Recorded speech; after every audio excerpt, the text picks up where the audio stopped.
Welcome to the Success Journey Show. Let's travel together through the lives of individuals on their road to success. Hey, what is going on, travelers? It is Ricky Ventures and Marlon Pan. Let me get these glasses off. We're back with you again for another week of the Success Journey Show. Marlon, what's good, bro? How you doing today? I'm doing well, man. Well, Ricky, it's hitting everybody, man. So last night, by the time people hear this, the date is the 21st. So on Sunday, my father-in-law, we had to call the ambulance. He had to be rushed to the hospital emergency room because he was having some problems breathing. He got there. He ended up having blood clots in his lungs. They had to do a 6-hour surgery right away, but that's one of the things that's been taking people's lives with the residual effects of COVID, and he's positive for COVID. So now my full house under quarantine. Myself and my wife, my family tested today, so we'll get the results in 3 to 5 days. Of course, it's probably been through our house already. I didn't have too much of the feeling. I meant my body was feeling a little off, but also it's flu season, so I thought it was just that. That's what's going on. You know, it hit your house, now it hit my house, you know? Yeah, man. It's, man, sorry to hear that, man. Prayers are with your father-in-law, man. Definitely. Dude, it's a rough time, man. A lot of people are getting it. A lot of people are going through, suffering through this thing. Especially, you know, now at the time of the year when everything's supposed to be joyous. You know, everything's supposed to be, you know, celebrating life, celebrating the end of another year, starting a new year. You know, no one's really talking about the new year yet, right? 2021. You know, you don't hear that too much yet. You know, it's just because we're just dealing with life right now as we see it, you know, and everyone is in that survival mode, just trying to stay healthy, trying to stay safe, man. So we encourage everyone as, you know, we wrap up this year with the Success Journey Show that, you know, everyone, you know, you have a great and Merry Christmas, Happy New Year, but most importantly, be safe while you're doing it, man. But enjoy the family. Enjoy the Zooming with the friends or whatever it is you do. I don't know. But, man, we hope that you still remember this time and take the time to, you know, spend some time with your family at home to remember it. So, yeah, Marlon, why don't you share with our listeners what's going on, you know, where they can find us, especially the new listeners, man. This is their first episode. Okay, first episode, you just caught us by accident or somebody told you about it, or you're on YouTube and you're scrolling and you saw that. SuccessJourneyShow.com is where you can find us. That's our website. And we make it simple for everyone. Success Journey Show, the Success Journey Show on Instagram, the Success Journey Show on YouTube, Success_show on Twitter. And you can find us on any platform that you have a podcast, you can find us. Being that the pandemic happened, there's a lot of new platforms that came out because podcast is becoming a real vibe, a real wave right now. So if you find one that's not there, hit us up. We'll send you a t-shirt and we'll also add ourselves onto that platform. That's it, guys. Oh, I froze up here. Yeah, you froze up. Oh, man, you know, freezing up in this space. So why am I freezing up here? You can hear my voice still. Yeah, I can hear you. Up, there you go, man. There we go. That's the world we live in now, the virtual world, man. I'm not even editing it out. It's staying right there, guys. No, staying right there. Yeah. Everyone's going through that, man, on these different platforms. But hey, listen, man, we have a great guest coming to you guys. We're ready to jump into his story today. Yes. Is none other than Abe Walzer, and he's going to join us in just a couple seconds here, man. But you guys are going to be blown away by his story. So just stay tuned as Abe joins us now. Abe, what's going on, man? How you doing today? I'm good, man. How are y'all? Oh, we're blessed, man. We are blessed. Man, thank you so much for joining us on our show, man. You know, coming from everyone, Texas, right? Yep, Texas. You know, everyone, man, has really embraced this virtual world. So we're able to connect across the world, literally. And, man, it's just an honor, man, just having you with us today. And we're just going to just talk a little bit about your story, man, and just where you are now, just what you've gone through this year, and just share with our travelers. So, Abe, man, I want you to start off by just sharing us a little bit about yourself, and then we'll go from there. Well, I'm 40 years old. I'm a husband, father to 4 girls. Mm. I've been, yeah, for real, right? I finally got me a grandson, though. I got me a grandson, so Oh, Okay. wow. I'm blessed Nice. there. Blessings, blessings. Yeah, he's in England with my oldest, but Yeah.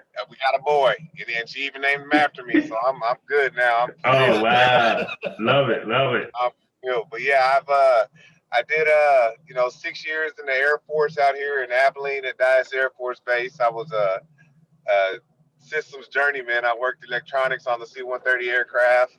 Okay. I finished my 6-year enlistment, went into nursing school, graduated from nursing school, received my nursing license, nursed for a while, and I continued to nurse. But the job that I got in order to take care of my kids, and my wife's also a nurse, I got a job where I worked 32 for 40, which is you work 16-hour shifts on Saturday and Sunday.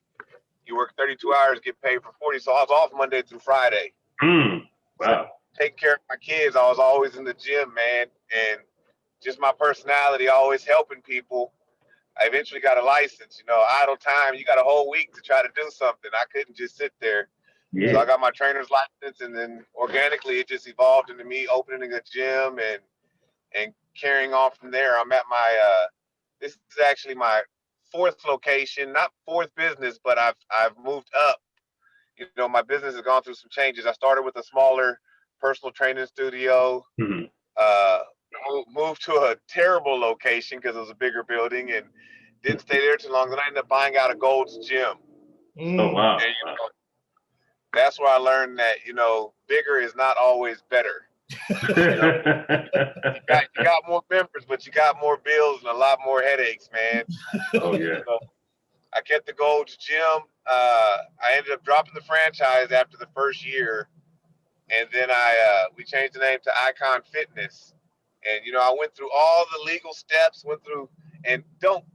I'm not bashing, but I went through LegalZoom, and they did my trademark. And 4 years after having my name, I'm getting sued by another Icon Fitness out of state that happens to sell fitness equipment. They're not in the same industry as me, but they own the name. They own the name, and there wasn't anything I could really do. I could battle it, but I mean, they've been around 10, 15 years longer than me, and it was there. So I had to go ahead and change my name, and that just gave me an out. I didn't even want to be in the big gym world anymore anyways, because I was just losing myself. Not only losing money, but losing myself. Just the headache. You lose the reason on why you do stuff. And when you lose the purpose on behind doing what you do, you're never going to succeed that way. Yeah. When you're doing what's purpose driven for you. Yeah. And what I was doing there, being more of a manager / gym owner as opposed to a trainer helping people, I got away from why I did it, and I didn't love it anymore, man. And then just with family stuff going on, I ended up closing that gym, and I didn't tell anybody that I was already planning on opening another smaller facility. I just wanted to see how people dissipated when, kitchens closed, and they don't think you're not that cool when you don't own nothing no more, Yeah. Or if they believe you don't own anything anymore. So I just kind of wanted to see where I stand. I stood with everybody. And some stayed down and some moved around, and that's just the relationships you build. You've got business relationships, you got personal relationships. I hold no ill will towards anybody. So I think, again, it was all in God's plan, and I'm right where I need to be at. And that's Alpha Aesthetics. That's my new place. A little bit bigger than the first place that I had. I didn't realize what I had when I opened my very first gym. But over time you start learning, and I could have held what I got, and ain't no telling where I'd be right now. Actually, I'm pulling up to my place, so that way we can have a little better lighting. I can go sit in my office. Oh, love it. We couldn't do it at the house. My kids, I got 2 young ones still in the house, so we understand, man. We love the authentic vibe that we're getting right now, just talking to you and stuff like that, man. Yeah. 6,000 square foot. You guys can still hear me? Oh, yeah. We hear you, man. Oh, hold on. Let me make sure y'all can hear me. No, we can hear you. Yeah. Can y'all hear me? I can't Yep, you're good. Yep. Oh, you can't hear us? No, we can hear you. Yep, we can hear you. Okay, I don't know what happened. We can hear There we you. go. We can hear you. I can't hear you. Can you hear? Is it you weren't connected to Bluetooth before, were you, in your car? Oh, there you go. Now I got There you. you What's go. up, fellas? Okay. Nothing I'm Yeah, good. yeah, Let me get this off. They in here lifting, man. I can't get out of here either. Yeah. My I little love it. young employee think he's doing something over here. Hey, Yo, what's what's good, man? Hey, we love No. it, man. I Yeah, love it. Okay. yeah. Now we Hey. got a spot where we can actually see each other and Yeah. fellowship real quick. Yeah. That's just a quick overview. In the little bio I had to write. Obviously, there's a whole lot more going on that I left out, but y'all can go ahead and throw them at me, man, and we can go from there. Yes. Yeah. Hey, first of all, I want to thank Jonathan Eaton. He's the one that really set this up. Him and I were deployed in the Middle East together, and he's a chief one officer. I'm a gunnery sergeant, E7, and we have a respect for each other. And because of that, anybody he recommends, I didn't have to go check nothing. I didn't have to go look at nothing. He said, "Hey, I have somebody that I think should be on your show," and I was like, "Send it my way," because I know he only vibe with good people. Man, I've got a story about him. He actually changed my life. He actually saved me, man. He saved me at one of my lowest points in my life, and he probably knows it but doesn't know it. Wow. He and I he was a member at my gym, Icon. Yeah. Okay. And he came down, and I just was, my whole life. Well, I guess you could say my whole life, but more so when I opened my first gym, I kept having men and women of faith coming into my life, talking to me and speaking God on me. And Jonathan was one of those guys that they saw something in me that I hadn't even seen yet, So he talked to me like a man of God. So, I think it was John C. Maxwell had always said, one of his strongest quotes was, "You got to close your eyes and think about somebody that holds you in such high regard that you don't even hold yourself there. How do you behave and how do you talk when they come around?" Yeah. And everybody's got that person. And imagine if you acted like that all the time. He was one of the people that comes to mind when I think about that. Him and a couple of other female trainers, they just were putting so much on me or giving me so much that I hadn't even seen in myself yet. Yeah. Well, Jonathan was on a Spartan race with me. He went out, a bunch of members from the gym, we were going to run a Spartan race, 15-mile race in the mud. Oh, we were going to do the beast.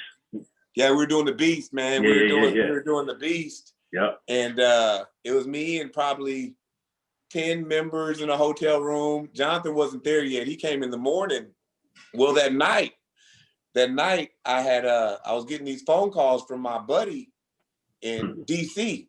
And me and him had fell out. He did a lot of time in prison, and we had some harsh words the last time we talked, And I'm on the phone with my wife, and I was like, "Man, Joe's calling me, man. He probably wants some money or need me to do something." And I hadn't talked to him in a few weeks. And I finally click over and check my messages. Well, Joe got murdered that night. Joe got murdered. It was his mother on my line telling me what was going on. And, I almost lost my faith because when me and Joe fell out about, he wanted me to partake in some things that probably would have got us both killed or would have prevented him from getting killed. Long story short, he wanted me to go out there, and I got offended. Because I was trying to be on my walk.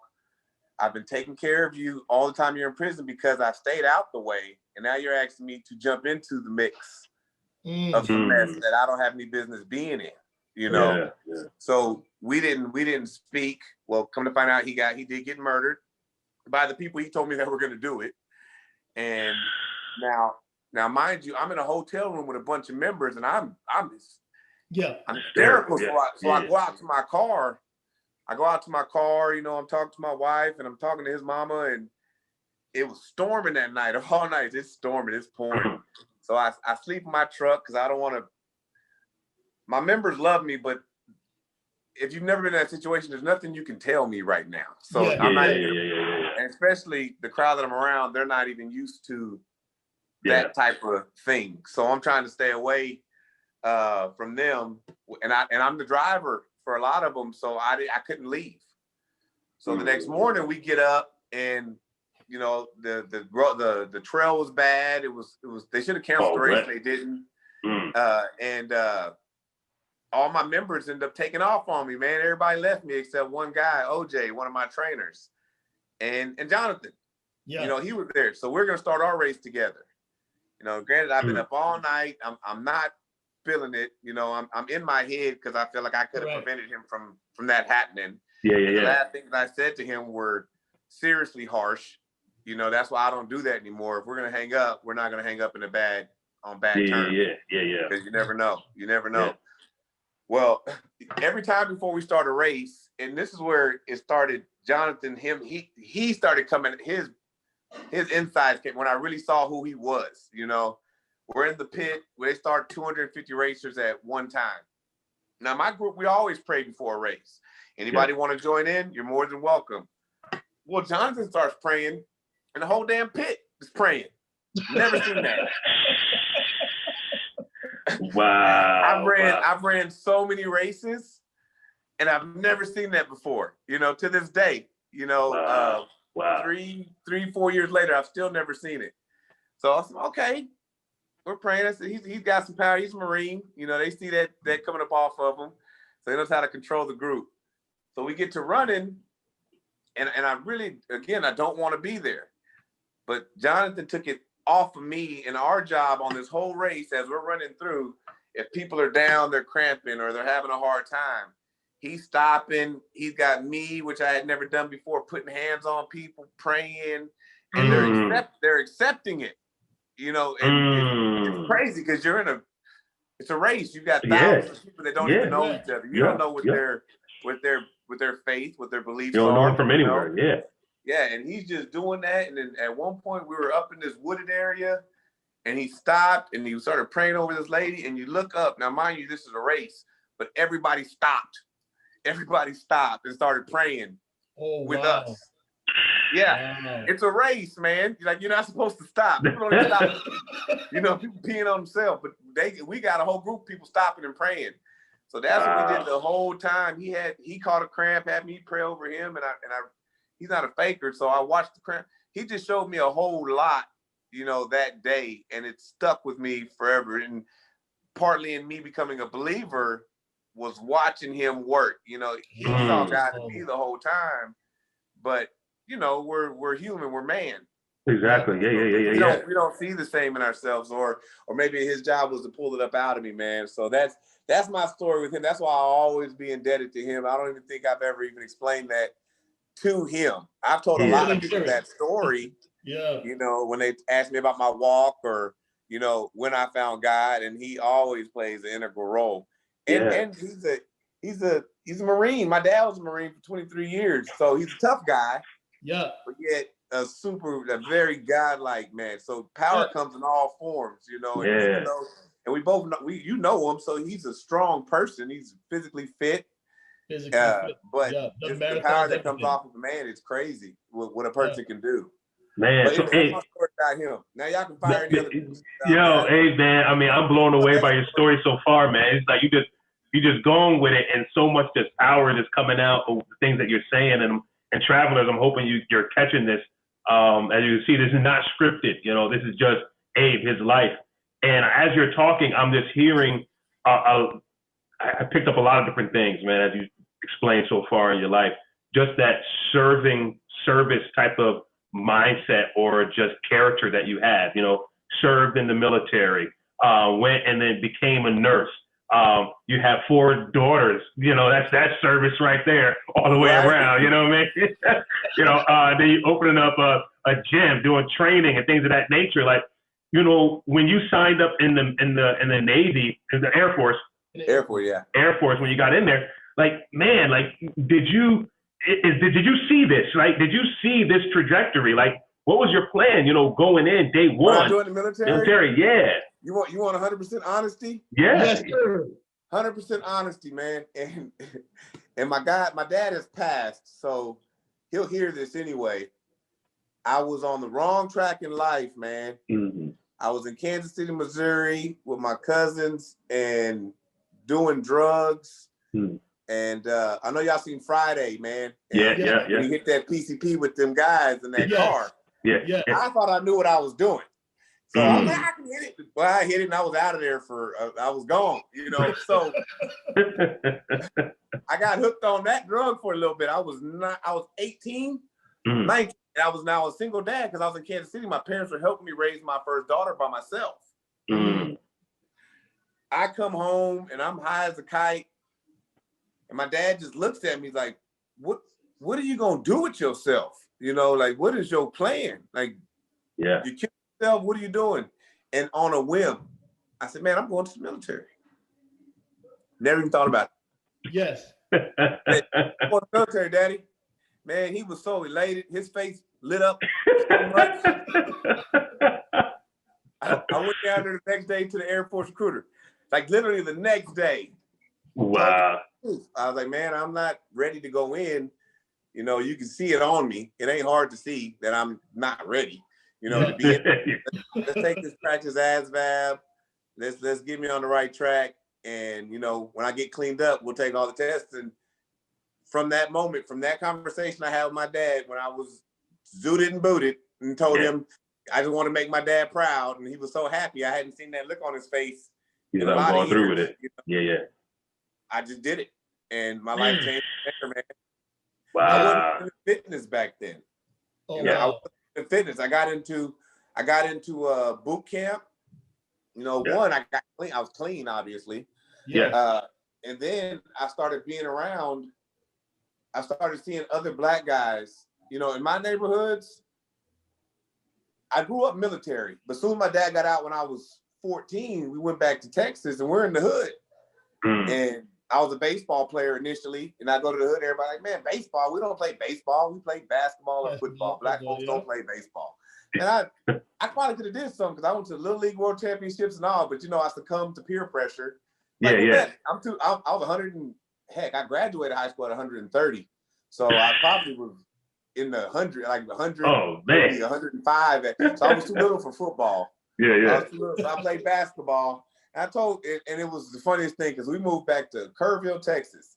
And when the black guy shows up, coach is excited, like, oh, we got one. I was horrible. I was horrible at basketball. Horrible. I was no good. I couldn't dribble. I was just good at defense, you know. So I played basketball for a little bit and started getting into mess, and it just transpired from there, trying to fit in. That's my big thing when I talk to youth is like, do not sacrifice yourself trying to fit in with other people, man, because it will. You know, I still say everything that's happened in my life was for a reason. I wouldn't be here on the phone with y'all if everything in my life didn't happen the way that it did. Correct. But I still tell kids, like, do not fall to peer pressure. But anyways, I joined the military, and I started seeing black guys that talk like me, look like me, but they had different morals and goals, you know. Everybody, they were chasing women and doing stuff, but they weren't about the drug scene, the gang scene, none of that. You know, they were healthy, they were lifting weights. So because these black dudes were in the gym, I'm going to the gym because I want to, you know, I'm trying to mosey in and see what this life is about, like being around, because I never really fit with the crowd that I was running with. You know, I never really fit. Like, we all look alike, we talk alike, but there's just something different. And I think that's why a lot of my friends and family growing up in those neighborhoods always watched out for me. Yeah. If something popped off and they could take the blame, you know, everybody always knew I was different and I had a whole different calling than the walk that I was on, man. So I tell folks, if those black dudes would have been chess players, I probably would be a bomb chess player right now. I was just in the gym just trying to be around those guys because I wanted to make friends with, like, I call us normal people, man, that like we shared, like, you could talk in a full sentence and it's okay. Yeah. To have goals. Because you didn't put on the ASVAB because you're working on the C-130s. So it showed that you were, you know, just like you said, you didn't, not saying that those guys wasn't smart, but you were also book smart as well. Yes, I was always very book smart. I mean, even when skipping school, I was still graduating top of the class. Yeah. You know, it was that my dad would say nickel slick or too smart for your own good. And terminology with kids now, like, you so smart, you're gonna get in trouble, boy. Yeah. Smart for everybody. Yeah. went in the military, man, and we that was boot camp or tech school rather in Mississippi. Got stationed here at Dias because now again I was a single dad when I came in, so my parents had to keep my daughter, and so I tried to either get Whiteman, which is up in Kansas, where they were at in Kansas City, Missouri, or Dias because my dad's job could transfer to Dallas, and I would be close to they would bring my kid to me. Well, I got Dias, so they moved down, and it was too close to home, man, because my first month getting to this base, not the one who got killed, but another one of my best friends that just got out of prison. So my big thing is I'm gonna go pick him up and I'm gonna show him the town, and I got some money in my pocket now, you know. So right. Paid on the 1st and the 15th. You know it, man. So I'm gonna take him down to Mexico, and we're gonna live it up. And then I'm gonna send them on like, you don't have anything else you need to do now that you're out of prison except get a job. You know, you got money in your pocket, you got clothes, you went out and enjoyed yourself. Let's get to it. Well, on the way down to Mexico, it was 2 cars deep. We ended up getting in a car accident, man.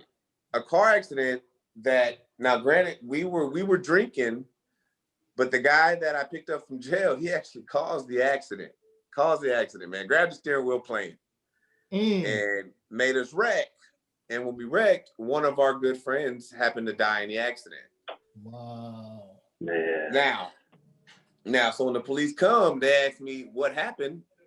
I just tell them I just wrecked, man. You know, nobody wants to be a snitch. You know, I don't want to snitch. I'm not gonna tell. Now that same friend, I've been taking care of him and while he was locked up, his great grandfather. So I figured, you know, one good turn deserves another. You're gonna tell the truth when you're gonna tell the DPS officer what happened. Never told him the truth, you know. So first month in the Air Force, I'm arrested for intoxication manslaughter, man. Yeah. Wow. Yep. I bonded out that a few days later and went back to the base. The base came and picked me up with the security forces, made sure I wasn't a suicide risk, and I was back to work within a couple days, man. Yep. And it took a year or so for me to go to court. And, you know, over time, I always thought it really doesn't matter how my friend passed. You know, he ended up getting out of my car and stepping off the bridge on his own behalf. But it just is a sad situation all the way around because we grew up together. Yeah. You know, there's a lot of stipulations. Looking back, I could have gotten, it could have gotten thrown out. If my buddy would have just said I grabbed the steering wheel, it would have got thrown out. Yes. You know, if I would have admitted that the only person that died, Sergio, was 21, we're all underage. He's the one that bought the alcohol. It would have got thrown out, but I wouldn't let my lawyer do it. I said, nope, we're not going to, he's gone. We're not going to do that to him. You know, his family wanted to go speak on my behalf. I said, no, y'all do y'all's mourning. I made this bed, I'm going to lay in it, you know.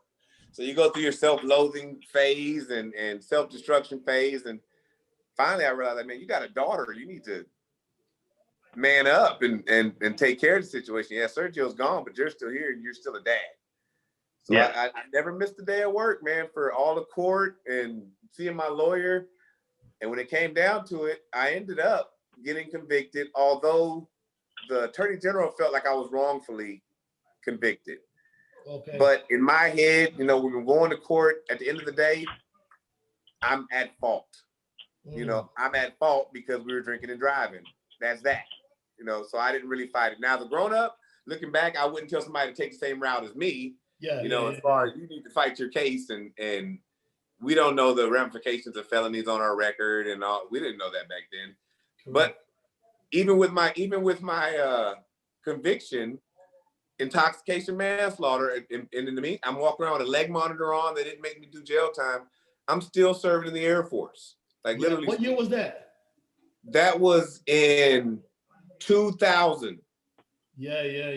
Man, that was a different time in the military because now you'd have been booted. Yeah, well, see, the thing, they had to wait for me to go to court. Out of town.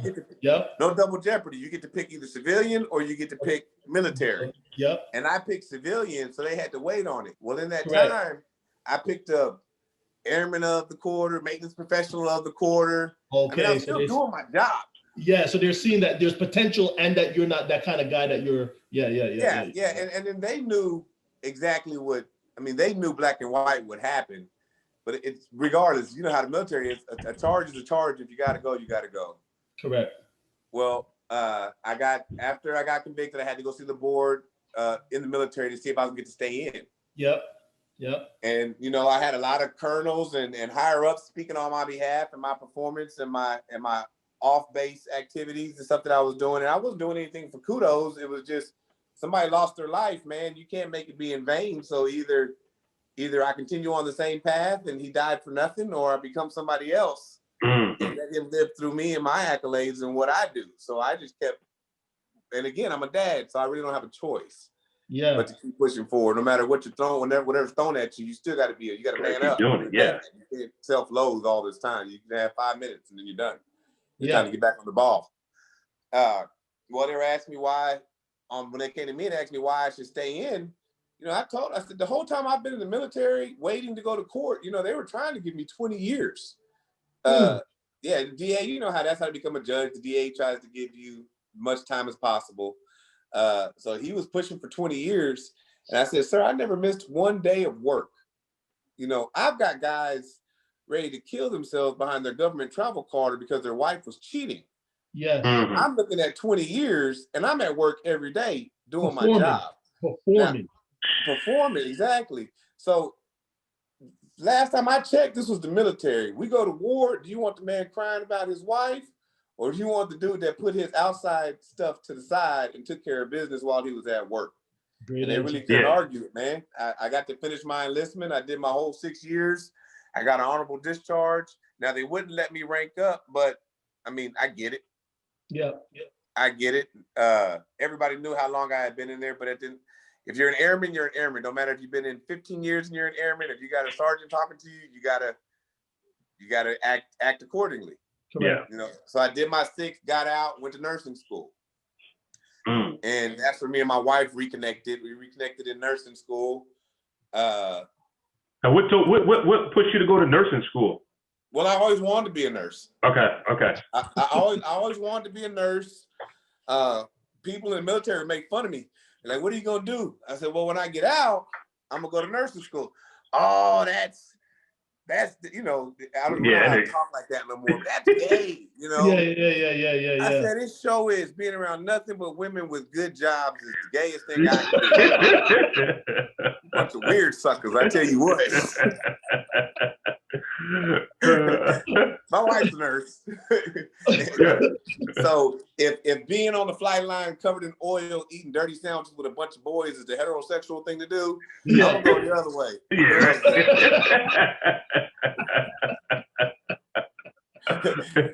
Not to mention the nursing field is about as, you know, you're always gonna have a job.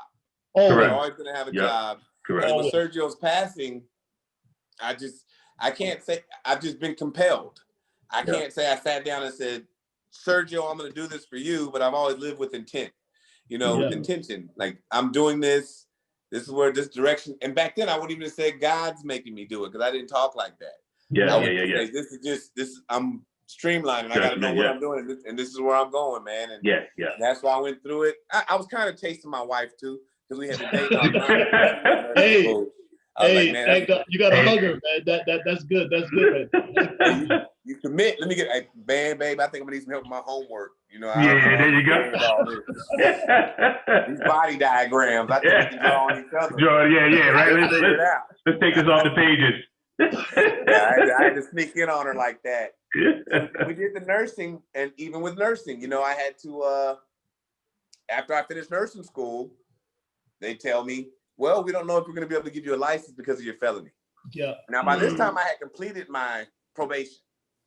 I successfully completed my probation because, again, I did the whole time on probation, 5 years, while I was in the military. Yeah, so it kind of covered me up the whole time. I didn't have to worry about getting a job. I had a job.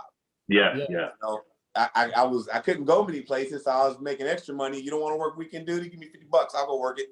No, So I was doubling up like that. But then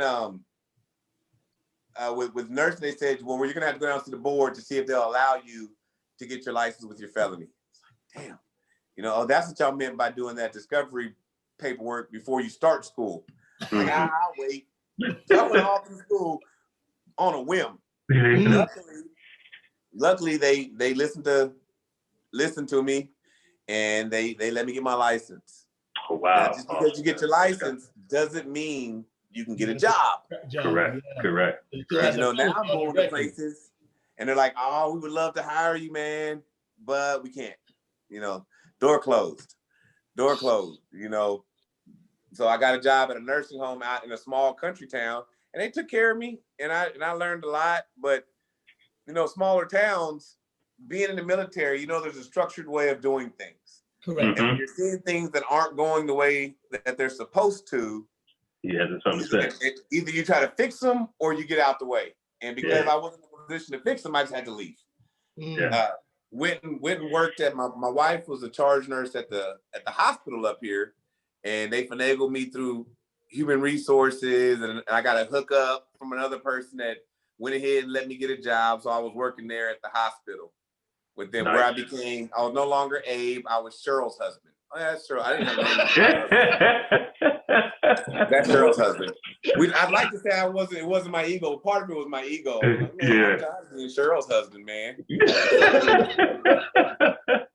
When that HR lady left and went across the street, I went over there with her because she could hire me on. But you get to a certain point where, at least for me, I'll own everything I've done in my life. Yeah. But that doesn't mean I'm going to let feelings get put on me. If I can't go up any higher in this position, if you're telling me I can't go get my bachelor's, I can't go get this because of my felony, we may not license you, then that's fine. I'll just bow out, gracefully bow out, because I will eventually get frustrated knowing that this person is my supervisor only because of something I did. And I'm not taking anything away from the situations I've created for myself. But I'm not gonna let that define me. And I tell folks, I said, if you get told no because of something you've been through, just go ask somebody else, and then ask somebody else, and ask somebody else. Eventually somebody's gonna say yes. So absolutely.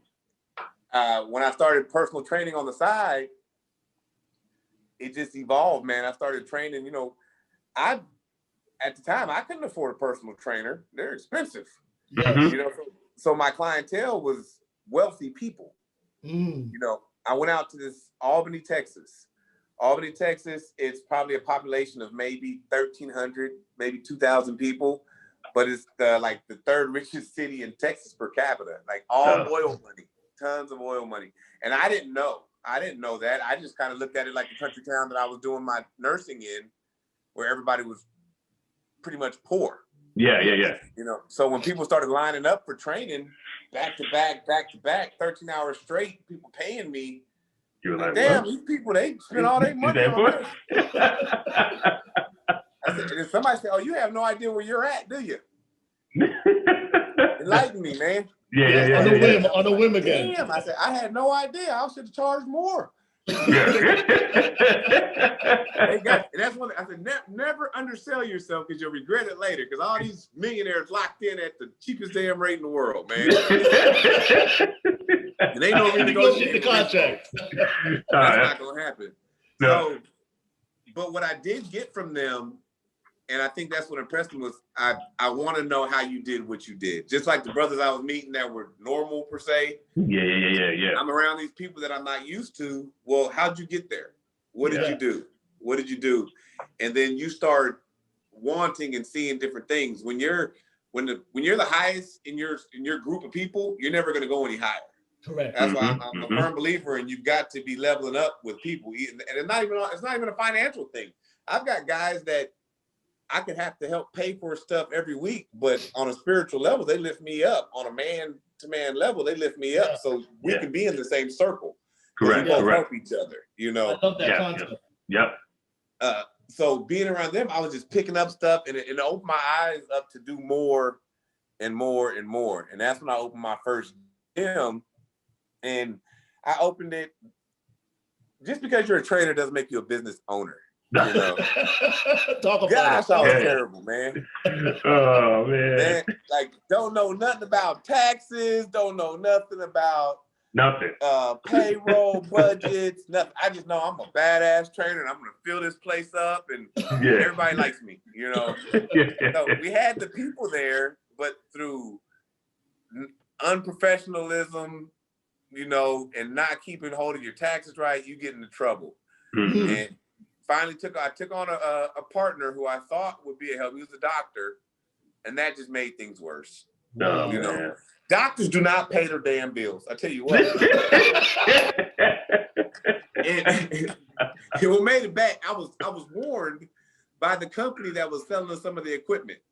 Yeah. They said, look, we're not supposed to speak on, you know, you both are applying for these equipment leases because we get some more equipment. Mm-hmm. And he came to me. I didn't go to him. He was one of my, he was in charge of one of the places I worked at. I'm not gonna put him out there, but he was in charge of one of the places that I worked at. And he came to me and said, you want to do it? I said, bet. You know, well, the guys are calling me. They're like, look, if we put him on your lease, you're not going to qualify. They said, he's got plenty of money, but he doesn't pay his bills. We shouldn't tell you this. I'm like, oh, that's cool. You know, I'm thinking, man, I got stuck with so much debt. Dude. Oh, my goodness. Yeah, I got stuck with so much debt. And there wasn't anything I could do about it, because, you know, until you really find your self-worth, anything anybody does for you financially, you feel, at least me, I feel indebted to you. Not putting any worth on my sweat equity or the time or my skill set or any of that. Yep. It's just I'm just lucky to be surrounded by this guy throwing debt. I could say throwing money, but throwing debt at you. Writing a check here, writing a check there, but it wasn't all that. So I ended up moving to the other location. I told you it was bigger, but it was more north side. And, you know, it's always the south side. Once you cross to Martin Luther King, it's the north side. we're on the north side, so I'm going to open my second location by myself. And it was a previous fight gym or something, and it was between a pawn shop and a plasma center. Like literally right between the two of them. Here's why I was so cheap. I was getting so much love on the rent. Before I signed the lease, I said, you know what, I'm gonna go check it out. I'm gonna camp out outside at nighttime to make sure, you know, my members will be safe coming in and out of this parking lot at night. So that's what I did. I went out there a few nights, different nights, to make sure it was safe. And it was safe. Because the pawn shop and the plasma center are closed. My dumbass. When it's open is when it's live. That's when you got everybody coming through. Your bathroom, you know, you got $1. It was terrible, man. It was terrible. They let me out of my lease after 6 months. I signed a 3-year lease. I was like, man, y'all got me messed up. I said, I haven't been able to catch no members. Only thing I can catch over here is I've been short-stopping the pawn shop. Who's going to be happy to see me go, because I'm buying TVs and lawnmowers for no reason at this point. I'm going to close my gym and start my own pawn shop. People walking up to sell their stuff, and I'm like, hey. Let me see that. Well, yeah, let me see what you got there, man, because they ain't going to give you but this. So I got a gym full of this stuff. Appliances. Yeah, you would have thought I was a loan shark or something, bringing me stuff. Oh, man. And then I saw an opportunity with the Gold's Gym. So I went out there, made some, and this one I did take on some partners from Albany, because with Gold's, it's not even a financial thing. You have to have an asset thing to be a Gold's Gym owner. Yeah. They jumped in with me, and we did well for a good while, man. We did well. We got the opportunity to take the Gold's Gym name away, because they just started doing away with franchises altogether, really. People saw it all over the country where Gold's Gym started becoming more corporate. And I get it, because I wouldn't have been able to buy the Gold's Gym that I did if it wasn't for how much they had let it run down and kind of dogging the name out. And Gold's got enough money to where they don't, if you're just going to ruin my name, I'd rather do without you. Franchise fees. I don't pay much attention to the big box gyms now, so I don't know how they're doing now during the during this pandemic, but I know back then they didn't need what I had to offer. So it put me on a platform. I went from being Gold's Gym. Now I've got my name, Icon Fitness, on there, which I thought was my name. I've got my name on there, and I've got thousands of members. So it looks like as a mom and pop brick and mortar gym, I didn't blew up to people who don't know. That used to be Gold's. And what I found out is a lot of your businesses, a good mentor of mine, Fred Bilbo, he owns Quality AC, and he's turned that into a huge thing, making tons of money with that. He bought out another business, which I thought, damn, how'd you grow this AC company into all this by yourself? Well, he bought another business, and that's just how a lot of times it works. So I learned from him. But then here comes Crunch, man. Crunch Fitness. They come with their $10 memberships and brand new equipment. You can't compete, man. It's really hard to compete when you got to know when to bow out. When you have to ask yourself, am I here because of my ego and I just don't want to let go? Because from a business standpoint, there was nothing to keep me here. Yeah. The ends don't justify the means. Like with Crunch coming in, and I called it, for me, I see those gyms as a tax write-off. You can't, as much money they spend to build them, in my opinion, I could be wrong, you can't really make money. But if you have other businesses and you got to claim a loss, you can do this all the time with this place. Yeah. And the smaller businesses, they take a L. They come through and they wipe us out. And they closed a couple of the gyms out here. But that my dad got sick with cancer. It was just so much going on. It just gave me an out. Like, you know what? I'm done. And that's when we came to the gym we're at now, Alpha Aesthetics, and I'm happy, man. Me and my church are real linked in with it. With my church, we have a 6-month discipleship program. We house 60 men right now. Oh wow! Wow! And it's all faith-based, man. We don't take any money. Wow. If anybody wants to come, so if you know anybody that needs help, it's risediscipleship.org here in Abilene, Texas. Risediscipleship.org. Okay. Yeah, like we accept any man that needs help, and we can get you in. There's no wait. There's nothing. We get you in, and we're gonna show you the power of God and what He can do. You don't need medications. You don't need anything but Christ in your life, and you can do better. And that's what we do here. But the men of the home, they actually helped build this place, because with addiction, you have a lot of carpenters, you've got a lot of electricians, a lot of business on people that go in there. So these guys are going through it. They all have skill sets. So they came in, they did my floors, they did the walls, and rather than paying other people, making donations to the church, it's a good way to not pay taxes, but at the same time, I'm helping out. Kind of double dipping. You get it right off because you don't services, there's your neighbor in. Everybody's tithing, everybody's good. Everybody's good. Yeah.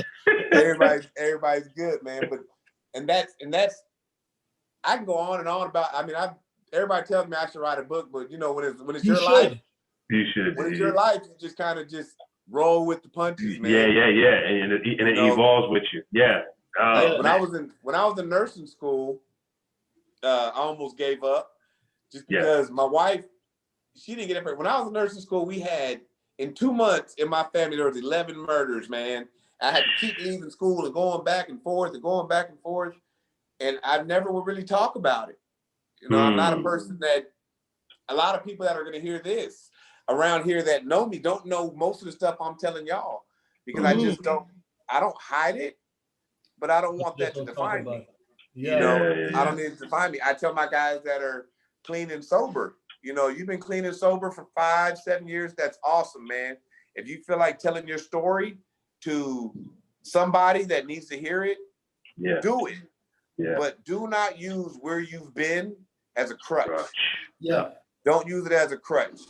Don't always talk about your past indiscretions or your past drug, or you got the person who was once obese and they always have to do a transformation Tuesday to show you where they're at now. It's like, look, you look good today because you look good, not because you used to be overweight.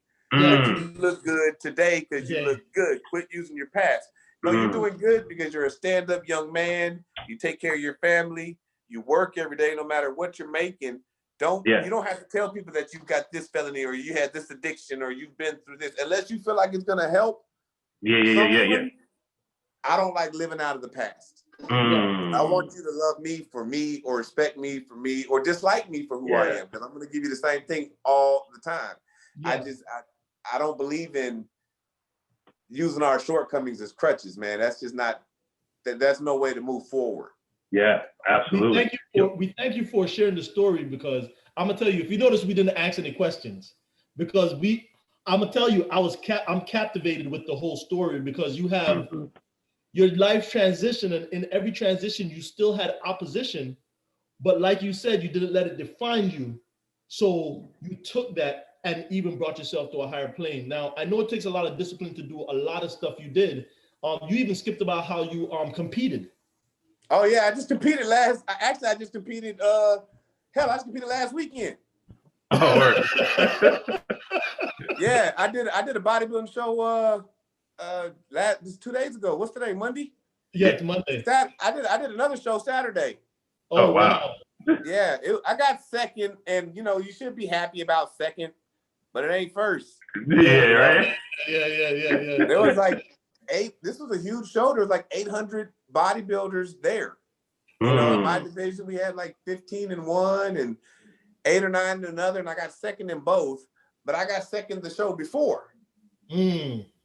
So yeah, thanks. But it ain't first. If I got third the show before, I'd be super happy about my second. Yeah. But you got second. Yeah. I got second twice in a row. But it's for me, with these shows, I've always said that I honestly, I do it for my own sanity. When I did the show, I did 2 shows back to back in about a month and a half. And then the show prior to that, I did it right after my father passed, because I just had to get my head together. Yeah. These last couple of shows I did, I got to where, you get it, like the gym's doing much better. I'm doing good, and business is doing well. So you get complacent. You get complacent. I find myself hanging out with my single cousins and going out and hanging out, causing problems at home. So I needed to reset. Yeah. And give myself some discipline. I mean, it's a rough discipline, but it gives me structure. Yeah. It gives me structure. Because I am still fall to idle time, man. I'm not good with it. So that's where it comes from me. So when I don't get first place, maybe the person that got first place, they really want to go pro. This means a lot to them. This doesn't. It's not the same thing for me. So I would have wasted that national qualification. IBBF or whatever it's called. Yeah, I would have wasted it, because I'm not going to go compete for my pro card. But you really want to, so whatever, you can have it. Where I don't like getting second. I prefer getting first. Yeah. It doesn't I'm not bothered by it. I just can't act like I'm overly excited about it. If we at the hotel and we trying to get to the top steps, I'm still gonna be a little pissed if I don't get there first. That competitive nature. That's competition, man. I'm just very competitive with everything that I do. But I think if I didn't have obstacles in front of me, I would somehow create them. We couldn't do that as man. Say that again. I said if I didn't have obstacles, I'd probably somehow create them. It's either good or bad. It's just that's what we react to. For me, I have enough coming at me naturally. I don't have room to make my own obstacles. I was doing that. Now it's God knows what I need to stay on track, so He throws them at me daily, man. Yeah. I take every day as a blessing, and now people hearing this thing, they're gonna understand why I am the way that I am. Correct. I'm very big on helping the next person, man. I'm very, when it comes to young Black men, I'm very aggressive. Correct. In my teachings and my talks. Which we need, man. Not to interrupt, but a big thing that you're doing, I like that you said you're aggressive in your thing in your talk, but your action I love the way your action also speaks volume to to those black men.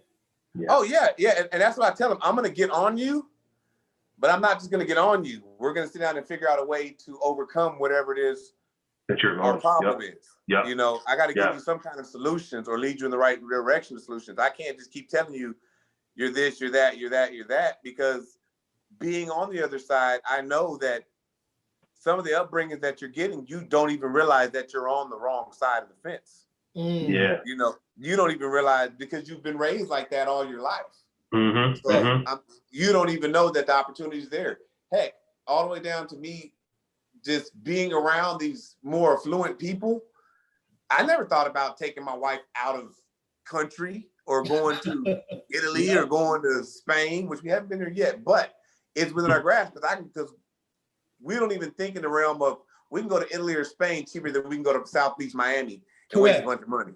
Correct. But our brain isn't wired that way. No. Our brain isn't wired that way. Or, yeah, you've got enough money to hook that old school up and do this and do this and do this, but you could also buy a car. Yeah, right. You can buy a new car. New car. But your brain's just not wired that way. You know? It's just, so I try to help our young black men rewire, rethink. You know, being a dad of 4 girls, I run across a lot of men. Yeah. And I have to have my talks. Yeah. And then I had an epiphany while I had my hands wrapped around one of they necks one day. I was talking to him, and this is a legit story. He's crying and everything.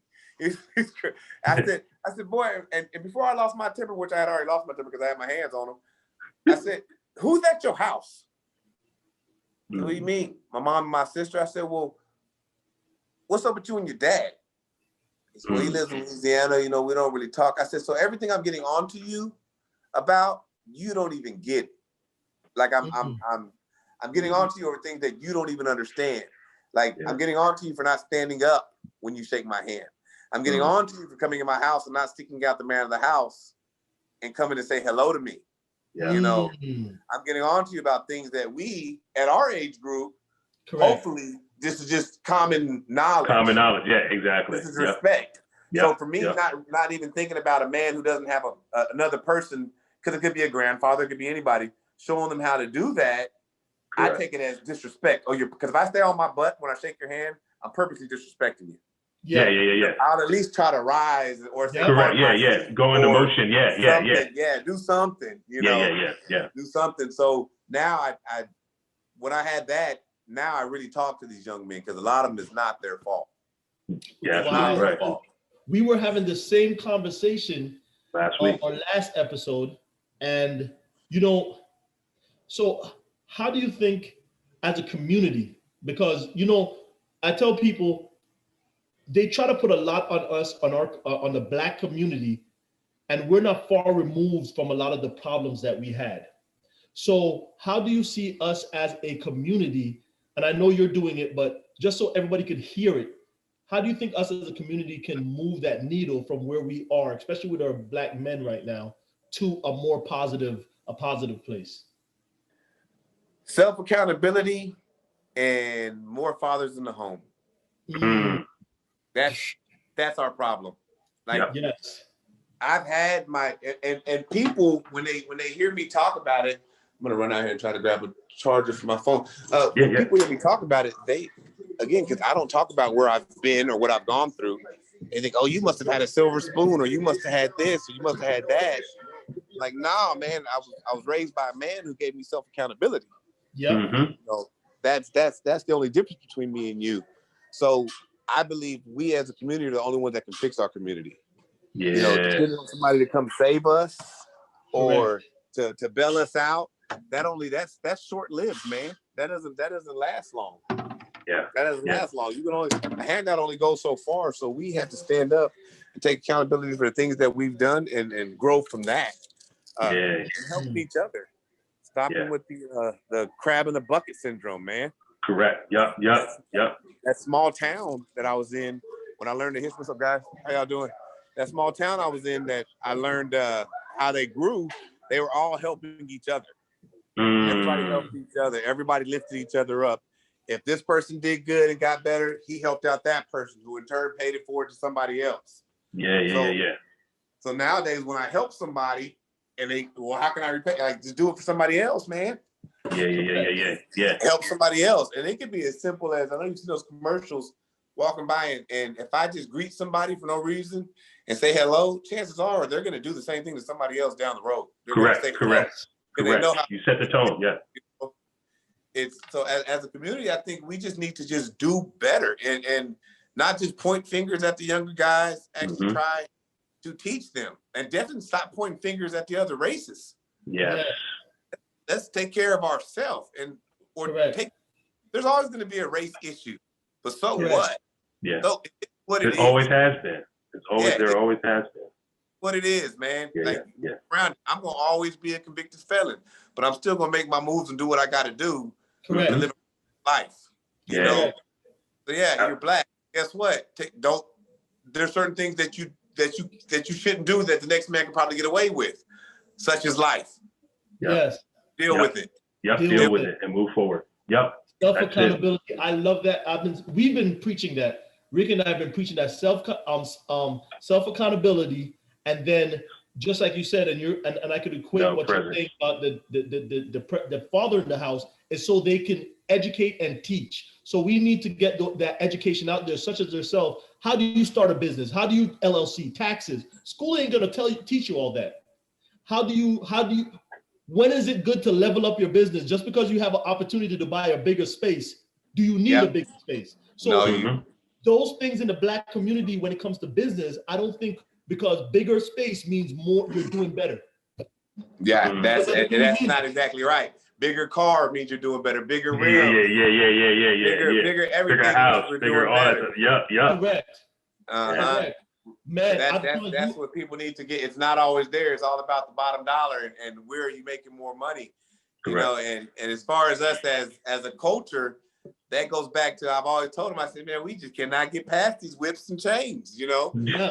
First they enslaved us with whips and chains. Now we're enslaving ourselves trying to chase some whips and chains, man. We got the biggest Cadillac, we got the biggest gold chain.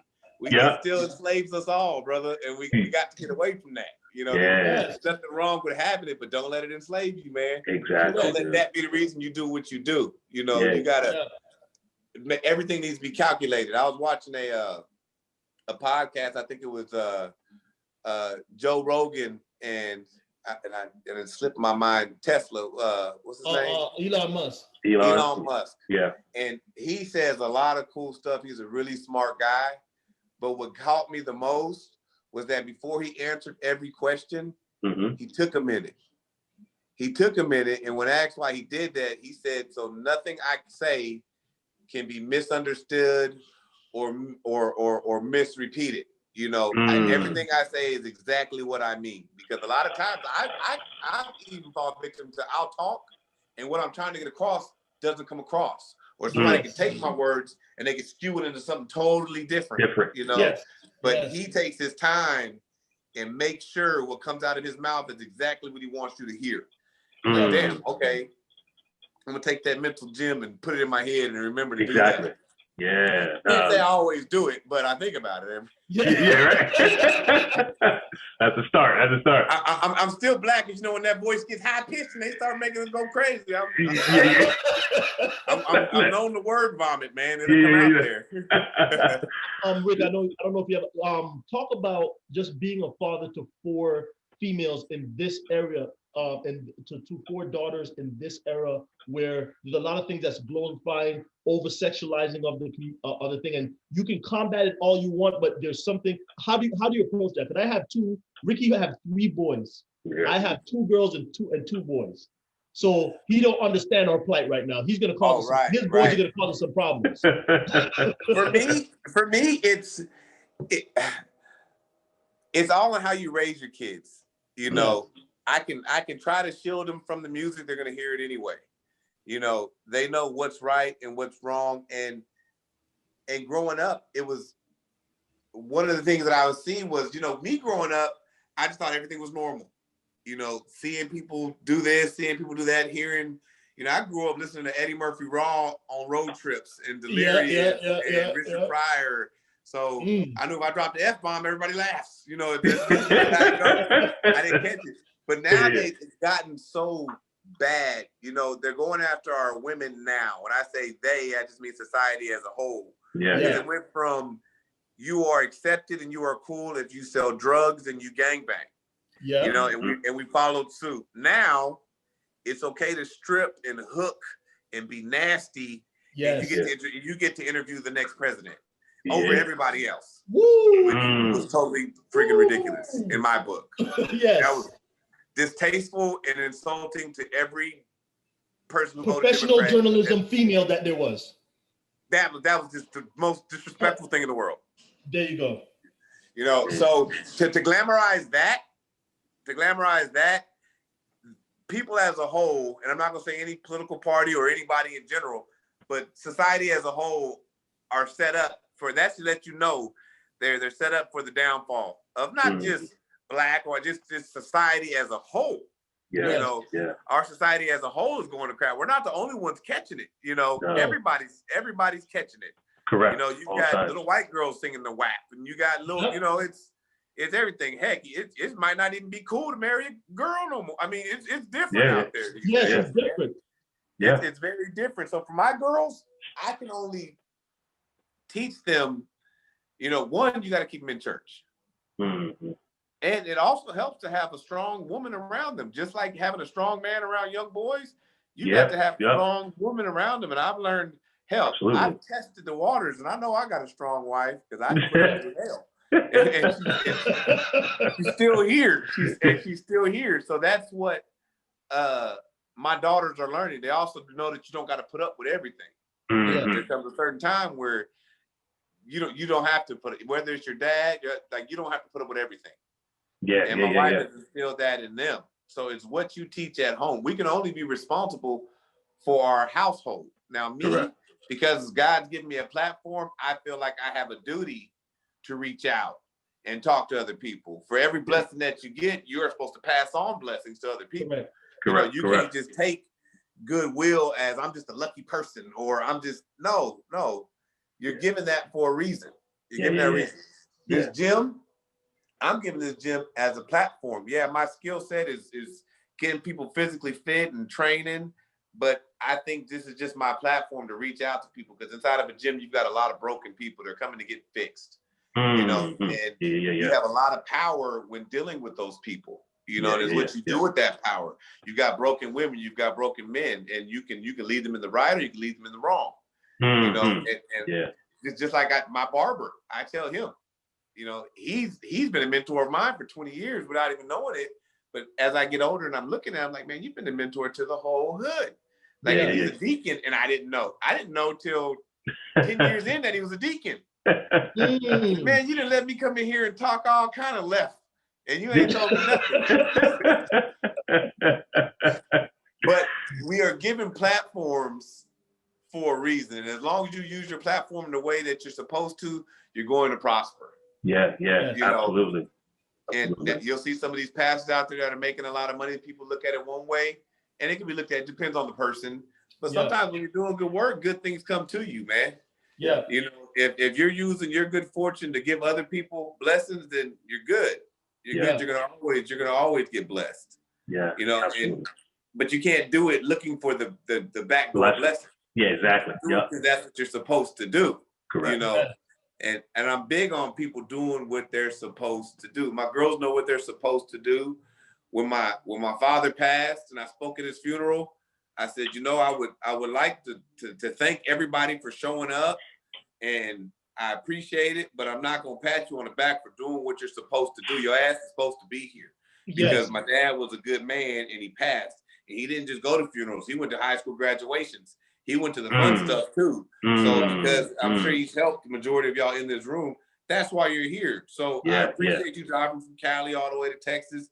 But this is what we're supposed to do. Let's not just do it for funerals. Let's do it for the good times too.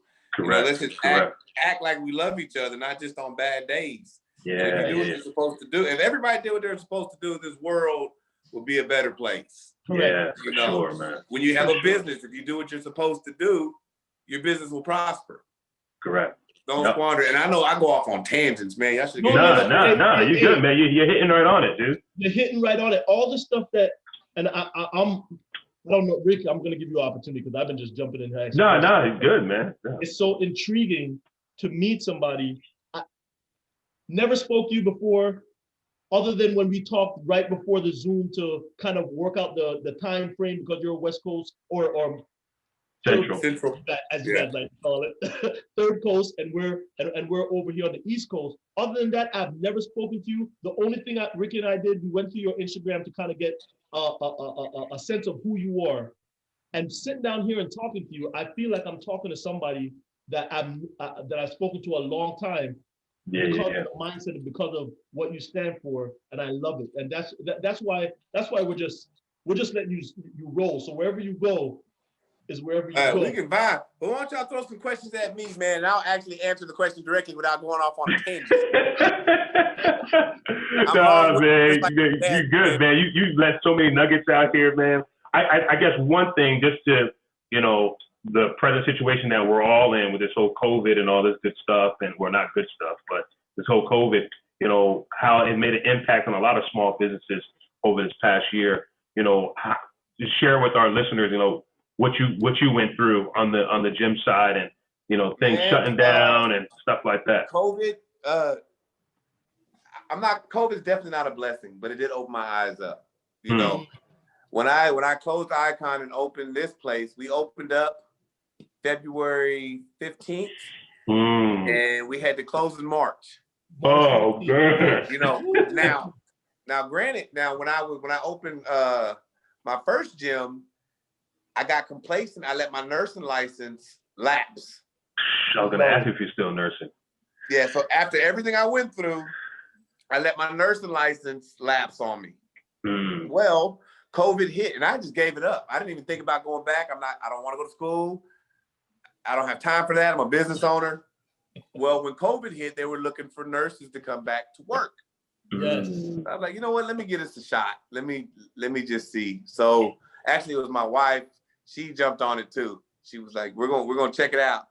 So I filled out the waiver paperwork. Yeah. Sent in my renewal stuff. Yeah. I sent it through the snail mail on Saturday. I was reinstated by Wednesday. Wow. Yeah, they needed y'all. I was supposed to have to go to school again. I was going to do it all over again.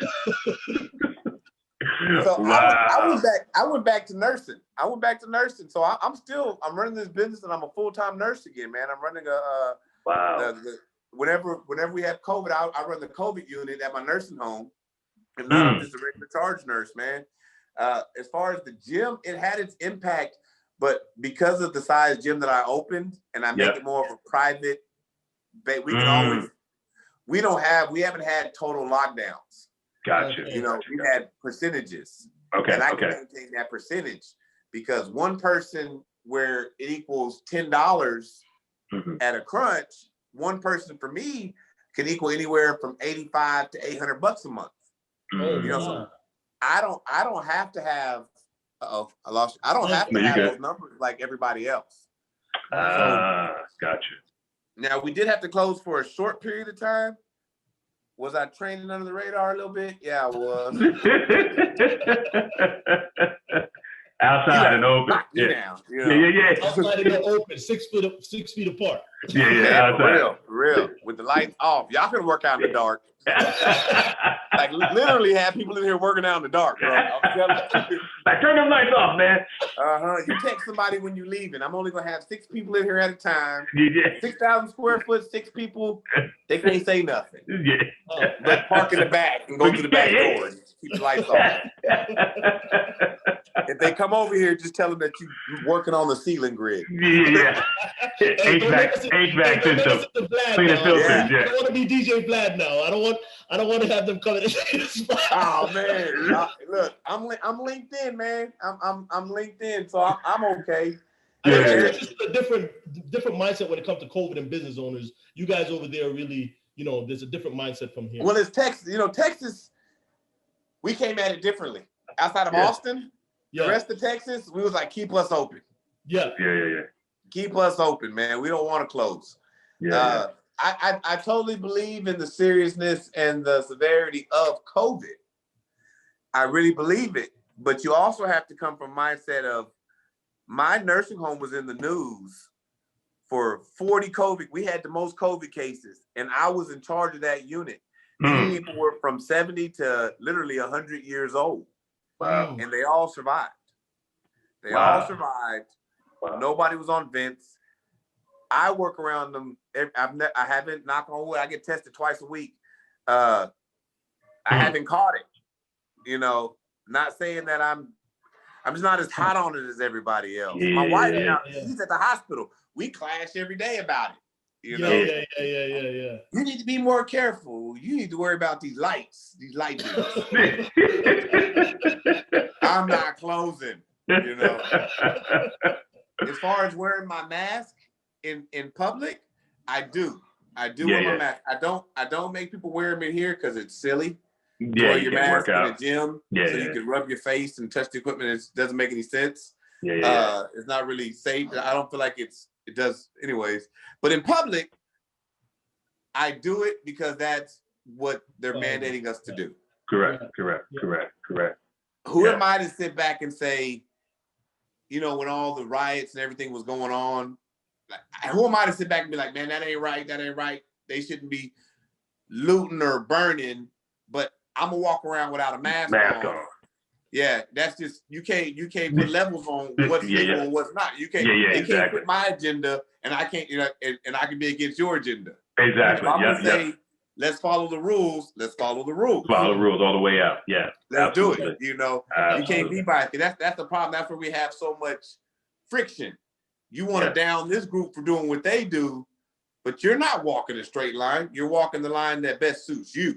Yeah. You know, if you were walking a straight and narrow period, then I get it. You can say what you want to say. You know, me, I just mind my business. I wear my mask, not offend people. If I forget my mask and somebody says something, I say, well, that's why you got your mask on.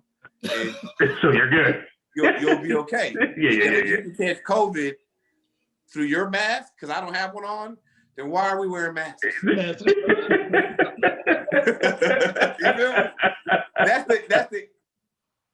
easy part about it that I'm not getting. You know, if everybody else wears masks and me and you don't, everybody should be good. Me and you should be good because the people with masks on that have COVID can't spit on them. That's right. And if we got COVID, we can't spit on them. Exactly. There's a lot of ups and downs, rounds around questions when it comes to this whole thing. But I try to, you know, me being in the military, I just try to stay apolitical. Gotcha. Gotcha. Enough said. Man. Enough said. And that's the problem. That's the problem. The mask, yay or nay mask, became a political thing outside of a health thing. A health thing. Yeah, exactly. You see somebody walk with no mask on, Trump? Yeah. Who you represent? Democrat. I mean, come on, man. Yeah. The two things have nothing to do with each other. But that's how we literally look at it. You know, people look at it, you can see it's just weird. It got weird. The whole country got weird for a minute. You know, Black Lives Matter. Let's be killing each other. Hey, that's a whole segment. I'm waiting. I kept I put a couple things on online when that happened, and my friend was like, "Hey, man, you can't talk about that now." I was like, "Okay, tell me what I can talk about it because we're doing some things to ourselves that we need to get accountable for." And why you can't talk about it? That's what they're saying. I'm like this. What you mean we can't talk about it? They're like, "Oh, well, you can't talk about it until we're out of this era." I'm like, "Listen, brother, we need to, we can walk and chew gum just like you did. We can walk and chew gum, right? So we can talk about what's happening on this side and what's happening on this side." Exactly. Yeah, but it's if you're speaking truth, the problem is people don't want to hear truth. You know, I would have much more respect for different issues if it was across the board. Again, if you're gonna follow the rules, follow the rules. If Black Lives Matter, then they've got to matter all the time. All the time. Always. Yep, absolutely. They've got to matter all the time. It can't just matter when somebody else does something to us. Correct. Yes. You know, it's got to always matter. I mean, if we're gonna walk the streets, in fact, and carry weapons, let's go to Chicago. Go handle that. Tough guy. Exactly. ARs at one time. Weird self. but check it. I know you know what I'm talking about. Oh yeah, man. Hey, man, listen, this has been a phenomenal conversation. Can you hear us? You there? Oh, there you go. Yeah, I say, man, it's been a phenomenal convo, man. And our travelers, man, I hope that you guys just really just sat back and just listened to this, man, and just as Abe shared his story, man, I learned so much. I didn't even have to ask nothing. Like Marlon said, man, you just go with it. That book is coming, man. All you gotta do is sit down with a recorder and just start talking, man. And then have someone just transcribe it for you. It's gonna be a comedy. It'll be a comedy. That's what it is. There you go. A bunch of one-liners and jokes. Until people realize I wasn't joking. That happened. Yeah, right. Oh man. But hey, man, before we let you go, can you just share with our listeners, man, if they want to get in contact with you, whether it be social media, whether it be website, whether they want to do training, whatever it may be, to join the discipleship class, can you just share that information with them now so that they can look you up? The best way is going to be hit me on Instagram at Abe_Walzer. I'm sure the guys will have my name on the interview. Again, Instagram is Abe_Walzer. And if you have anybody battling anything, and it's not just depression, anxiety, and drugs.org. You know, it's Rise Church of Abilene. Can you hear me? You just cut out a little bit. Say okay. The battling, if you have anyone battling. Say the which one? The second one. The second one. Oh, if you have anyone battling with anxiety, depression, drugs, RiseDiscipleship.org can help. You know, Kingdom Music Ministries. You can reach out to them, Brian Trejo, and they will lead you in the right direction. It's totally free, no waiting list. You can hit me up directly, and I'll get you in within 24 hours. I promise you that. Love it. You know, don't let people suffer in this, man. If you know something with it, hey. Love it. Yo, man, it was a blessing. I'm happy that Jonathan Eaton, I'm gonna have to hit him up. He's definitely gonna hear this and hear what he did for you in the beginning. I'm so excited that we got a chance to actually sit down and talk to you because this was much needed. And when we put out this episode, I think we're gonna get a lot of responses because you're so real and authentic. And I like that you walk from your car. Oh yeah, I would love to talk with y'all. Go ahead. I'm all over the place, man. I love that. I love it. It was so authentic. I would definitely love to link back up with y'all on another topic or just on anything. For sure. I've checked out some of y'all's podcasts. Like when y'all first hit me up, I was going to your page and listening to them. I was like, man, these guys okay. Yeah. Professional, you know, it's not a whole bunch of.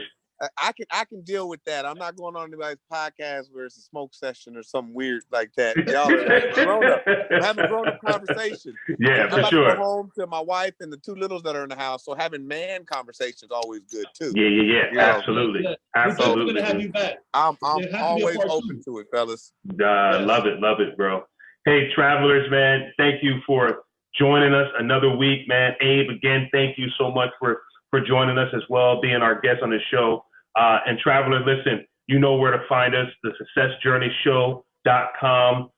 Go to our social media platforms on YouTube. Man, again, we do this for you. This is not for us, man. We do this for you. So leave a comment, leave a review. Let us know what you want to hear. If you know somebody that you want us to interview, reach out to us. We'd love to get them on the show or her on the show. But we want to wish everyone here a happy holidays, depending on when you hear this.